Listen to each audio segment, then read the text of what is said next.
So what you want to get is more of a relationship between phrases. So like you just don't have like two measures, oh, and then, oh, here comes two more measures. Like how do the first two measures relate? We talked about this. Harmonic rhythm. So you know the first two measures go to the dominant, is that right? On the A sharp, gives you the dominant. And then the next two measures bring you home to the tonic. So you have to have that dialogue. The listener has to know that's a conversation. So you really, remember we talked about, when you start, I think it was pretty good where you get that beautiful entry into the note because it's tied over, right? And then you're falling down to the dominant.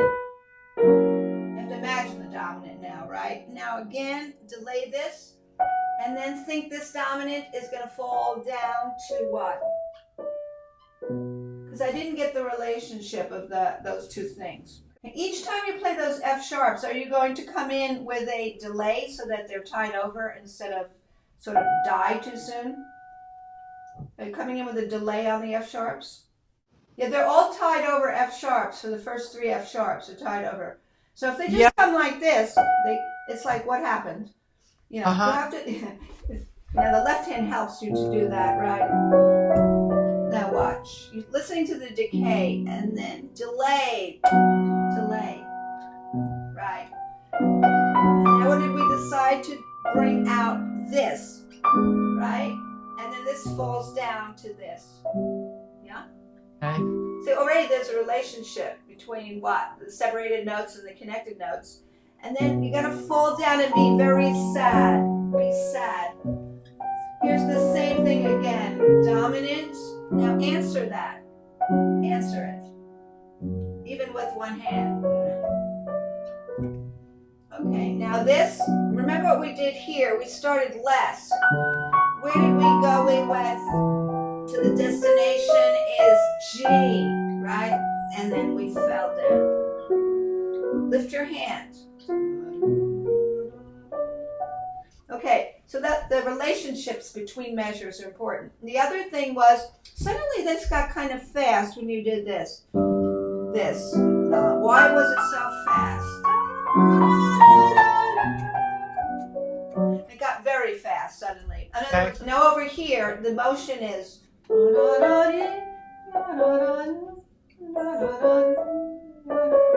You got that motion.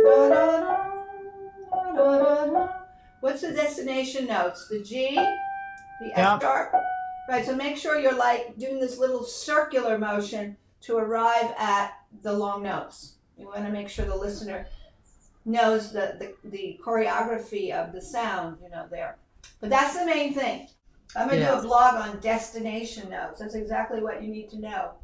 Okay, I want you again to think of destination, resolution, destination. Okay.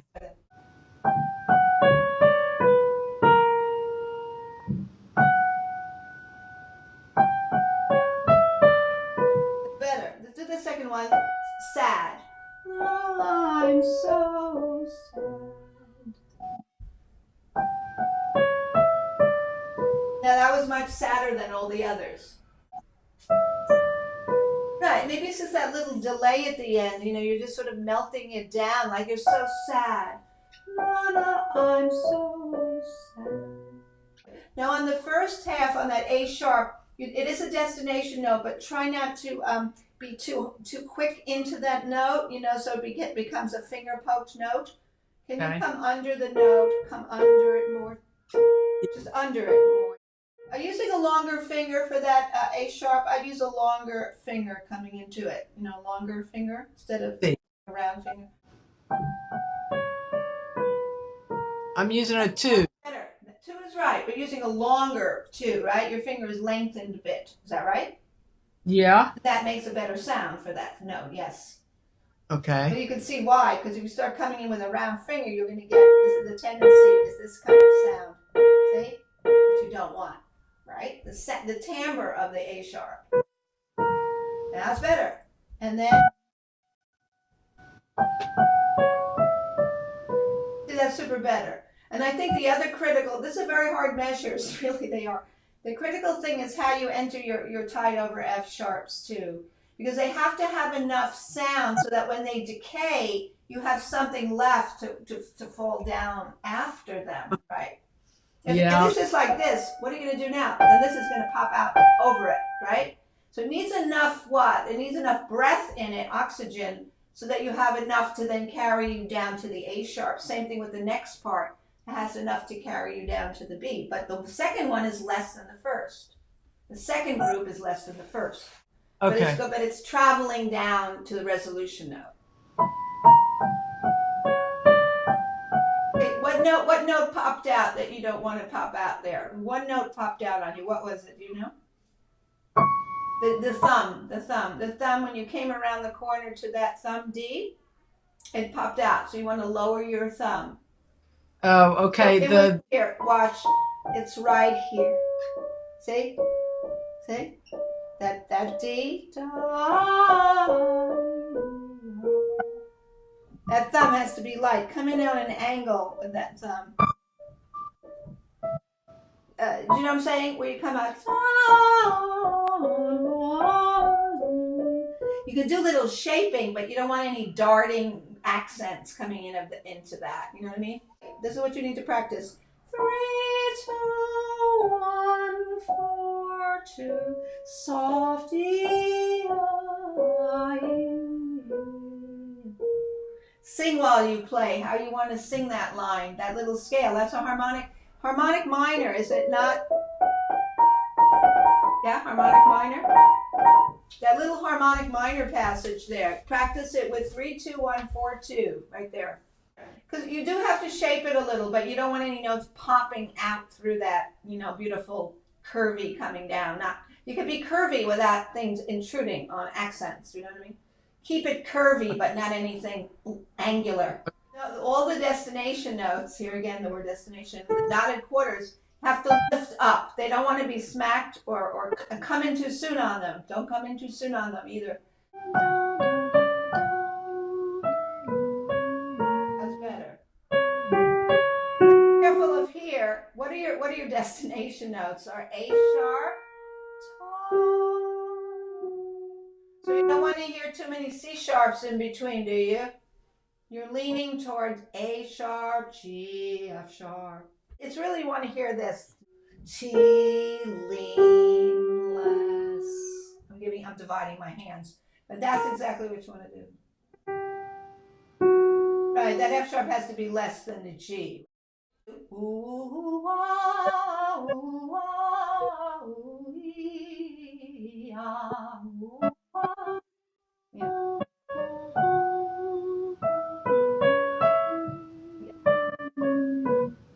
It's getting some of these notes are really good. These are good because they're broken chords. But some of these are getting notey afterward, like that. Can you make those as loopy when you did? Do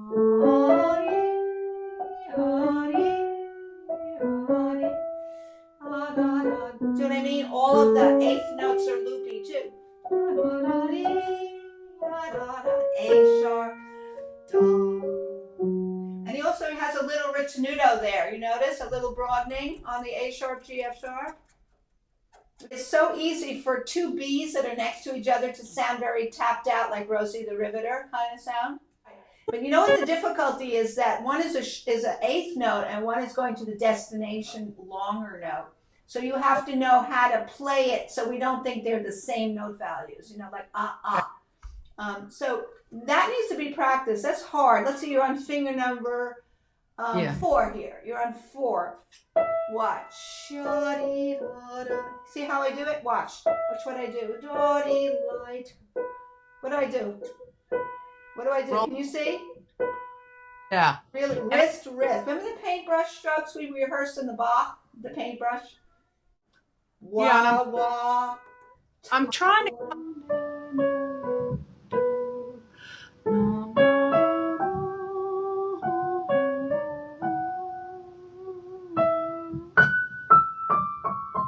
Why is that getting so fast suddenly? So it's starting to get faster. You started okay, and then you start going, I got to get faster. I don't think so. Not at this practice tempo. Just space the notes nicely.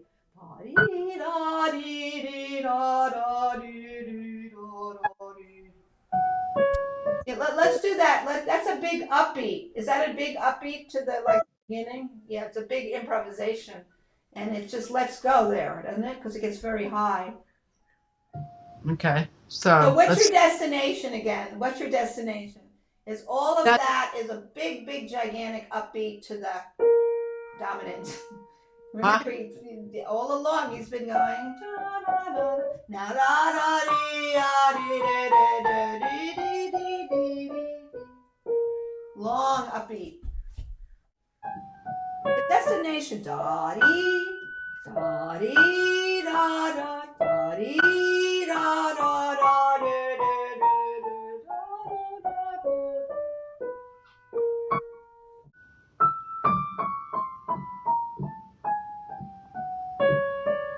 Yeah, I think it's going to be pretty big.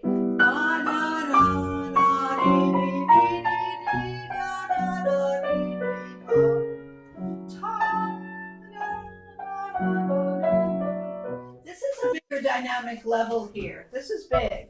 This is not small. And he's going to continue with the bigs. He has forte, right? Now finally he falls down back to beginning idea. See, now we're back to the beginning. See, now we're back here, right? Yes? Now we're back to the beginning idea finally. Remember, dee da dee ba da dee da da dee ba da dee. So you don't want ba ba ba. You want ta da dee ta da dee da da dee. Hear where my emphasis is? On the quarter note destination. And of course the way you get it is you do the wrist is just doing paintbrushes on the paintbrush strokes. You're like this, I think. Don't you? Because if you start doing this, you're in trouble. You get it. This is a hard section to do because it could get very notey. Yeah, get the rhythm though. 1, 2, 3, da dee dee. 1, 2, 3, 4, 1. Look. 1, 2, 3, 4. You know, 1, 2, 3, 4, 1. Those are your little 16ths going through it.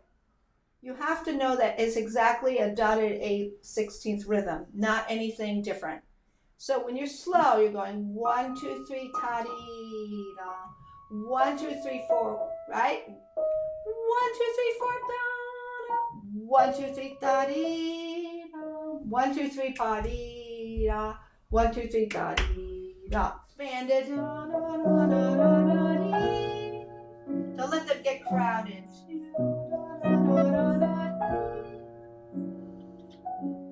They have to be like not crowded.